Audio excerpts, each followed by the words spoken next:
국민의당 홈페이지는 십자포화 맞았어요. 맞습니다. 네. 이런 식으로 네. 표현을 하면 되죠. 그러니까 촛불을 언제든지 켤 수 있다. 너희들 정신 차려라. 어차피 정치라는 게 상대방을 끌어내려야 자기가 올라갈 기회도 생기는 건데 그래서 흠집 내고 발목 잡기 하고 있는 거고 사실 강경화 후보자에 대해서는 저도 총평은 그래도 새누리당에서 제일 깨끗한 놈보다 더 깨끗해. 내가 봤을 땐 그래요. 그러니까 아 그럼 지들이 내라든가. 지들이 내면 되잖아. 그러니까 강경화 후보자는 보통 우리가 도시에 사는 보통 사람들 정도의 흠결 정도라고 봐요. 완벽한 사람은 아닌데 자기들이 말하기엔 좀 뻘쭘한 거고요. 아까 그 73배 땅값 오는 것도 신빈이 말씀하신 게 딱 그 결이거든요. 딱 그렇게 그렇죠. 되는 거고요. 근데 그거를 지적하는 사람이 심지어 최경환이에요. 자기 고향에다가 막 그 경제부총리 할 때 돈 쏟아붓던 바로 그 인간들이 나와가지고 아까 말씀하신 것처럼 1560평 평당 이게 샀다가 나중에 11만 원도 올랐다. 이건 누가 봐도 투기래. 땅값 오른 다 투기야. 그냥 보면 투기지. 근데 이거는 대지로 바꾸면 다 이렇게 올라요. 저희 시골도 똑같아요. 그렇겠죠. 누가 네, 한 갖고 15만 나서 원 땅의 올라요. 가치를 올린 건지. 그리고 투기라는 게 그런 거잖아요. 다른 방송에도 말씀을 똑같이 드렸는데 투기는 필연적으로 유장 전입이랑 연결이 돼서 농지 같은 거 살 때는 특기 유장 전입이 그렇죠. 필요해요. 네. 그러니까 유장 전입이 도시에서는 이제 학군 이런 것이 더 주고 그리고 농촌에 가면은 이제 농지 관련해 가지고 살지도 않으면서 살아야 그 땅을 살 수 있는 뭐 이 그렇죠. 조건이 있잖아요. 네. 그러니까 이런 게 법적으로 뭐 아시는 분 다 아시는 얘기지만 농지를 바로 거기다 건물 못 짓잖아요. 멋지죠. 그것이 이제 관련돼 있는 게 유장 전입이 관련된 그런 건데 강경화 후보자는 그렇고 후보자 남편도 그렇고 그냥 가서 살아요. 실제로 거주해. 자기가 직접 짓고. 그러니까 요거는 우리가 논란거리 자체가 안 됩니다. 그 사람들의 논리는 땅을 사가지고 땅값이 올랐으니까 투기다 이렇게 하고 있는 이거는 누가 봐도 말도 안 되는 거지 않습니까? 최경환이 구속될 놈이 말이야. 초이노믹스 기억나나요? 나라 망치고 지 고향에다 한 2천억 정도 발랐죠. 나쁜 놈의 시기. 지금 강경화 외교부 장관의 외교부 장관 후보자에 대해서 지금 계속 반대하고 있는 것을 사람들은 이렇게도 본다고 하더라고요. 이 외교 무대에서의 한일전이다. 그러니까 예, 좋은 이게 판단이었어요. 예. 한국과 일본이 싸우고 있다. 국내에서 외교 무대에 누구를 세울 것인가를 갖고 싸우고 있는 형태다라고 판단들을 하고 있고요. 사실 저는 강경화 이 분을 보면서 참 많은 것을 느꼈어요. 그러니까 이게 아마 다른 분들도 느꼈을 테지만 사실 이 사람이 뭐 입지전적이니 뭐 어떤 이런 게 중요한 게 아니고 과연 대한민국이라는 나라가 조선시대를 다 통틀어서 이만큼 외교 무대에서 역량을 가질 수 있는 사람 그리고 인적 네트워크를 가진 사람을 과연 몇 명이나 키워봤는가. 이 강경화라는 사람은 대한민국이 키운 외교 무대의 인재 중에서 손가락 안에 드는 사람이에요. 유엔에서 오랫동안 사무총장 3명을 겪은 전문가고 인권운동가고 이런 사람. 그 최근에 그런 비슷한 사람이 한 명 있었죠. 반기문 씨라고.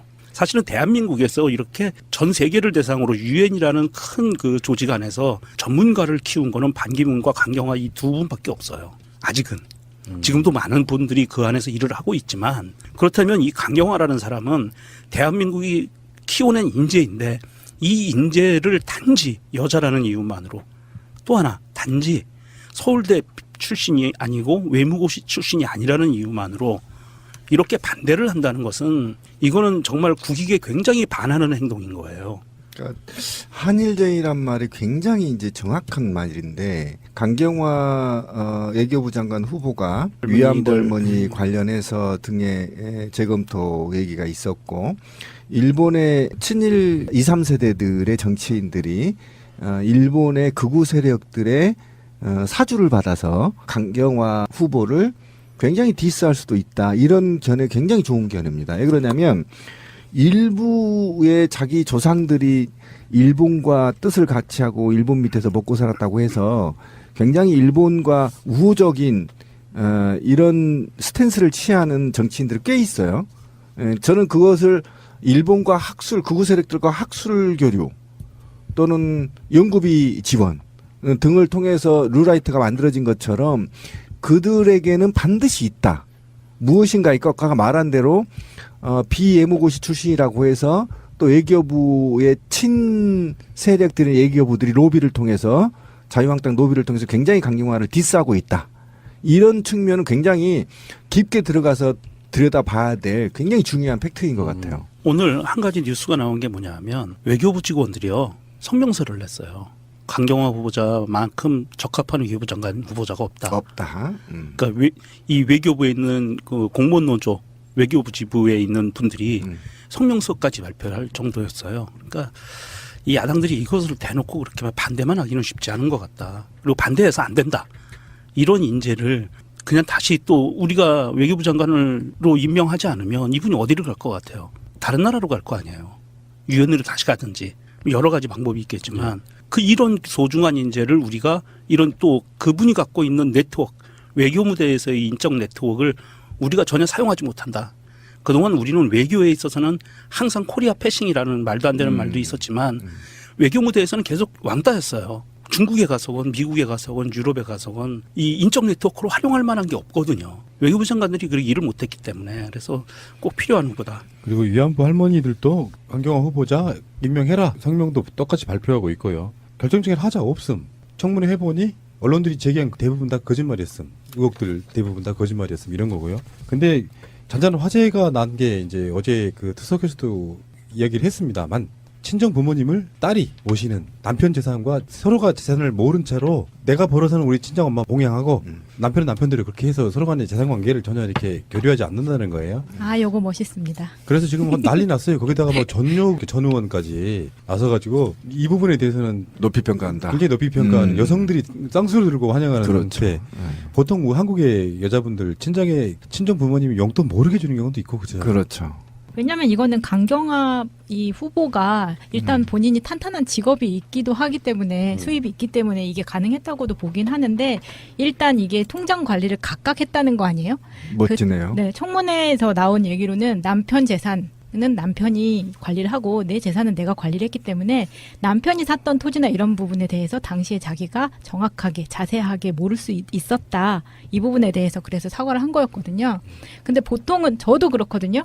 저도 통장 안 섞었었어요. 근데 보통은 이분은 근데 유엔 가기 전부터 이렇게 하신 것 같은데 지금은 또 많이 이렇게들 살고 계시지 않나? 아니, 나도 그러고 싶다 진짜. 용돈 받으면 꽝이야 씨. 그러니까 이런 좀 경우는 내 인생 완전히 꼬였어. 남편도 경제력이 있어야 됩니다. 그럼. 그래서 서로가 이렇게 그러니까 사실 그게 맞잖아요. 엄밀히 따지면은 뭐 직장이 없는 주부들이야 좀 경우가 좀 다르겠지만 남편이 이해해주고 사이가 나빠서가 아니라 금전적으로 딸밖에 없는 집안에서 큰딸이라고 하는데 이분이 경제력이 있어요. 유엔 같은 데 가서 이제 연봉 보면 많이 받을 거 아니에요. 얼마나 그렇죠. 받을지 많이 모르지만 받죠. 그럴 때 그 돈을 다 시댁 남편한테만 주고 그렇게는 안 사는 거 아니에요. 그러다 보면 나중에 불편해질 수 있으니까 경제에 대해서는 서로가 이렇게 생활에 있어서 더치페이 같은 거죠. 네. 아니 근데 그게 제 친구 공무원 부부도 그렇게 해요. 그러니까 집 살 때 반반씩, 양육비도 반반씩. 정확히 반반씩 하더라고. 근데 이 룰을 깨면 사람 취급 못 받아요. 굉장히 남자가 더 고달프요 사실은. 왜 그러냐면 남자는 돈이 해프잖아요. 그러니까 떨어졌다 그러면 사람 취급 못 받으니까 굉장히 거기에 스트레스 쌓이더라고. 나처럼 확 맡겨버리고 그냥 없으면 없는 대로 사는 게 낫지. 그러니까 이 집안이 그 딸만 택시라고 하는데 그럼 예전 같으면 아들이 없으면은 진짜로 제대로 부양해줄 가족이 없는 거예요. 그럼요. 지금은 시대가 엄청나게 많이 바뀌었고 그래서 그렇게 한다는 거에 대해서 많은 분들이 어쩌면 당연한 걸 수도 있는데 아직도 한국 정문화는 좀 그게 안 되는 측면이라. 근데 통장을 따로 관리를 하고요. 공동으로 드는 비용은 공동으로 모아서 쓰면 되니까요. 차라리 한국도 이런 문화가 정착할 수 있는 계기가 됐으면 좋겠네요. 근데 그건 직장인들 이야기고. 그러니까 아까 우리 주부들 같은 경우 좀 다르죠. 명종님이 얘기한 거 보니까 참 감동이네요. 대한민국에서 대한민국 공무원 노동조합이에요. 외교부 노조 지부인데요. 네. 그 한상구 위원장인데 노조가 이렇게 발표하기가 굉장히 어렵거든요. 우리나라 역사에서 없었어요. 최초라고 해요. 예, 저도 이제 노조 간부 한 13년 하는데 그 지자체장 뽑히는데 환영한다고 이 논평을 발표하는 건 이례적인 거고요. 그만큼 지자체장이 아니라 외교부 장관. 그러니까 우리는 지자체인 거잖아요. 그러니까 우리는 지자체장이 이제 뽑히는데 그 사람은 반대한다고 또는 찬성한다고 반대한다고는 해봤는데 찬성한다고는 한 번도 안 해봤거든요. 13년 동안. 그래서 외교부 노조가 이렇게 발표하는 건 그냥 발표하는 게 아니에요. 노조만의 기준이 있거든요. 그 기준에 맞기 때문에 또 이걸 발표해도 내가 어용이라는 소리를 듣지 않겠다라는 자신감이 있기 때문에 발표하는 그렇죠. 겁니다. 굉장히 이례적이고요. 아까 대한민국 최초라고 하는데 저도 처음 봤어요, 지금.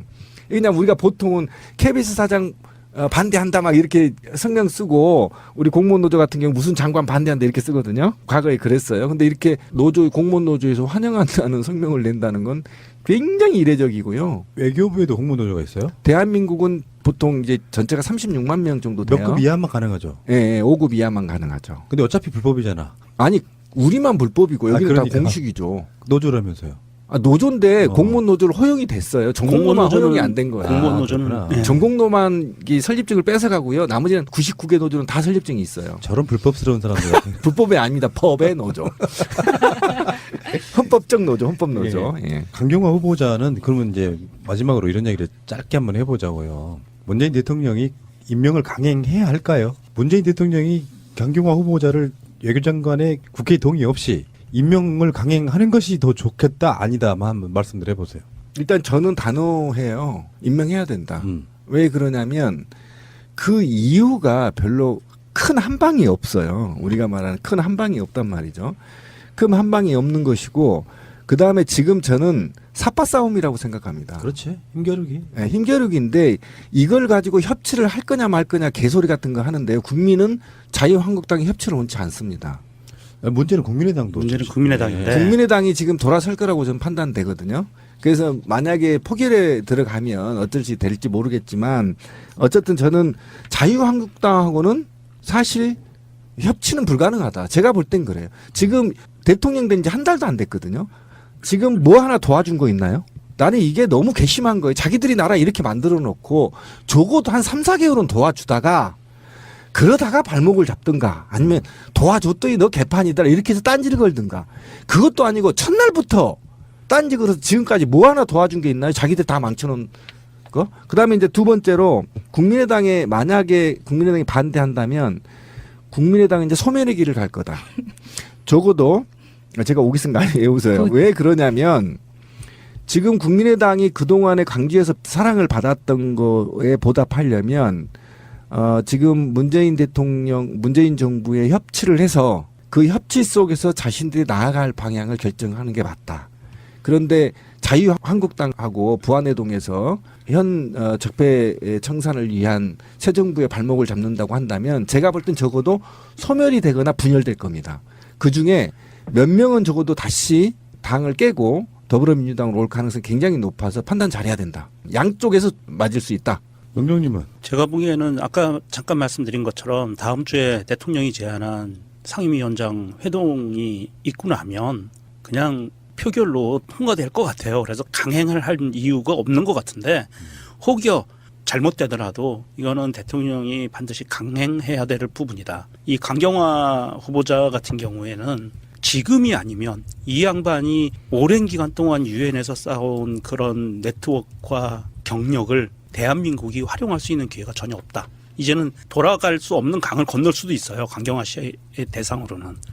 그래서 이번에는 이분을 우리가 반기문 씨는 좀 이상한 행동과 마인드 때문에 우리가 내쳤지만 뭐 우리가 내쳤다기보다는 본인 스스로 다시 나갔지만 이 강경화 씨 같은 경우에는 반드시 대한민국 외교부 라인에서 대한민국의 외교를 책임질 수 있는 그런 인재로 우리가 계속 좀 부려먹어야 된다 이런 생각입니다. 그럼 마차님은? 저는 한 발 물러서면 좀 실망할 것 같아요. 그래서 저희는 오히려? 네, 강한 대통령을 원하고 그리고 언론의 역공이 생기면 새날이 열일하면 된다고 생각합니다.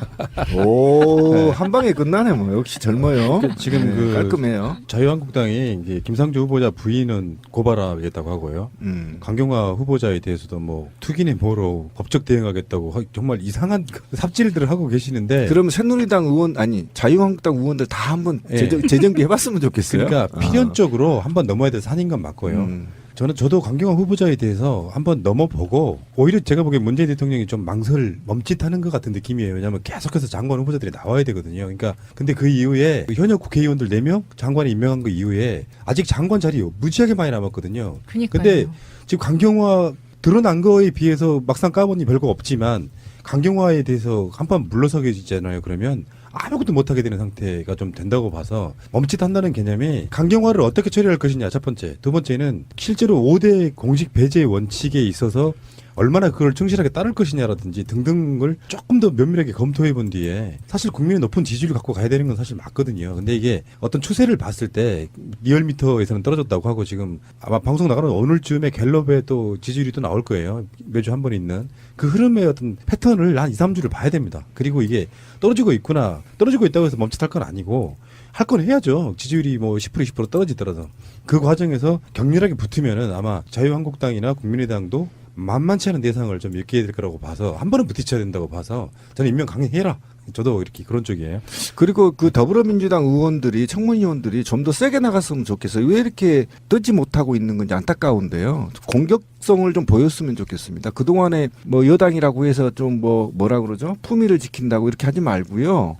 정확하게 짚을 건 짚고 따질 건 따지고 그다음에 자유한국당 정치인들 부패에 연루된 사람들 정확하게 찍어내고 함께 공격해서 적폐를 국회도 청산해야 됩니다.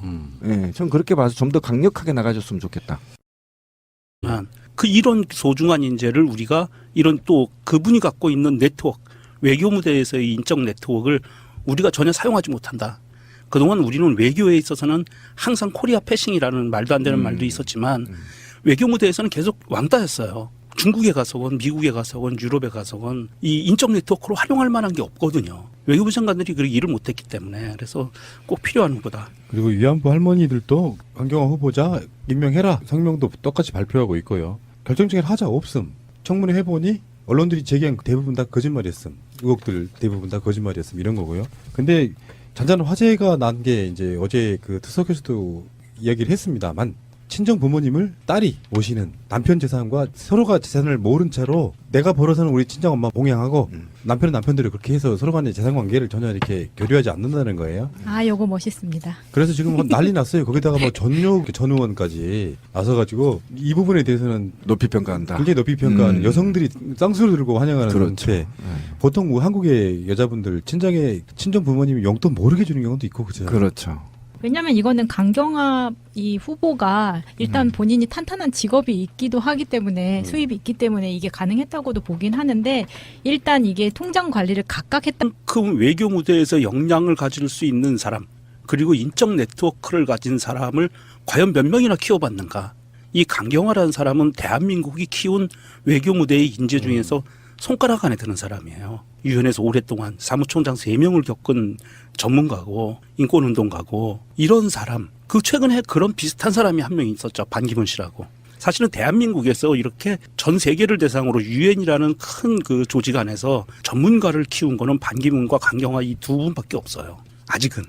지금도 많은 분들이 그 안에서 일을 하고 있지만 그렇다면 이 강경화라는 사람은 대한민국이 키워낸 인재인데 이 인재를 단지 여자라는 이유만으로 또 하나 단지 서울대 출신이 아니고 외무고시 출신이 아니라는 이유만으로 이렇게 반대를 한다는 것은 이거는 정말 국익에 굉장히 반하는 행동인 거예요. 그러니까 한일전이란 말이 굉장히 이제 정확한 말인데 강경화 외교부 장관 후보가 위안부 할머니 관련해서 등의 재검토 얘기가 있었고 일본의 친일 2, 3세대들의 정치인들이 일본의 극우 세력들의 사주를 받아서 강경화 후보를 굉장히 디스할 수도 있다. 이런 견해 굉장히 국민의당 홈페이지는 십자포화 맞았어요. 맞습니다. 네.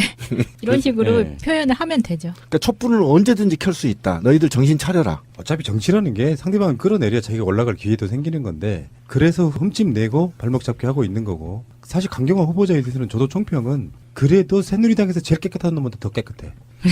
내가 봤을 땐 그래요. 그러니까 그럼 지들이 내라든가. 지들이 내면 되잖아. 그러니까 강경화 후보자는 보통 우리가 도시에 사는 보통 사람들 정도의 흠결 정도라고 봐요. 완벽한 사람은 아닌데 자기들이 말하기엔 좀 뻘쭘한 거고요. 아까 그 73배 땅값 오는 것도 신빈이 말씀하신 게 딱 그 결이거든요. 딱 그렇게 그렇죠. 되는 거고요. 근데 그거를 지적하는 사람이 심지어 최경환이에요.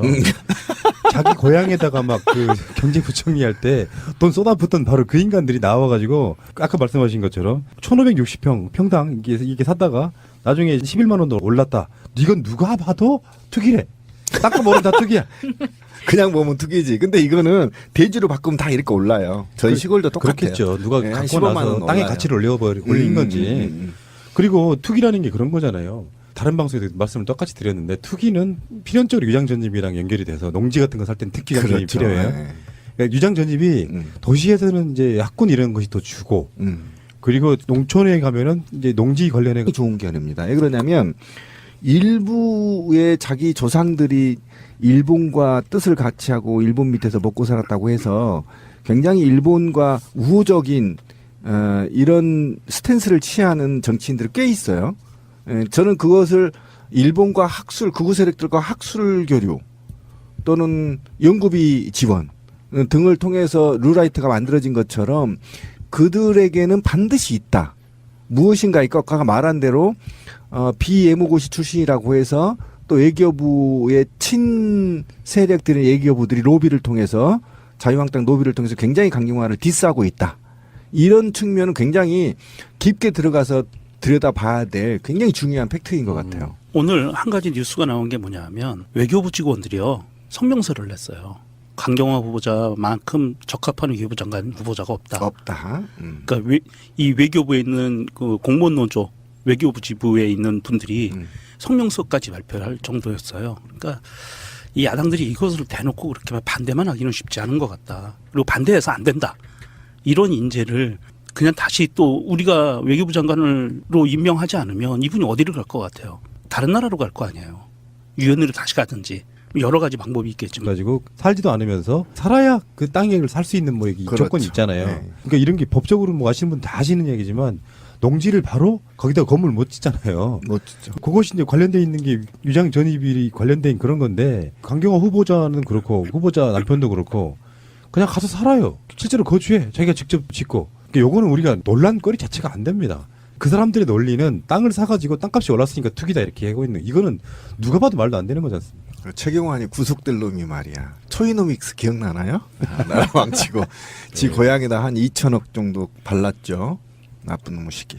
지금 강경화 그 외교부 장관의 외교부 장관 후보자에 대해서 지금 계속 반대하고 있는 것을 사람들은 이렇게도 본다고 하더라고요. 이 외교 무대에서의 한일전이다. 그러니까 예, 좋은 이게 판단이었어요. 한국과 일본이 싸우고 있다. 국내에서 외교 무대에 누구를 세울 것인가를 갖고 싸우고 있는 형태다라고 판단들을 하고 있고요.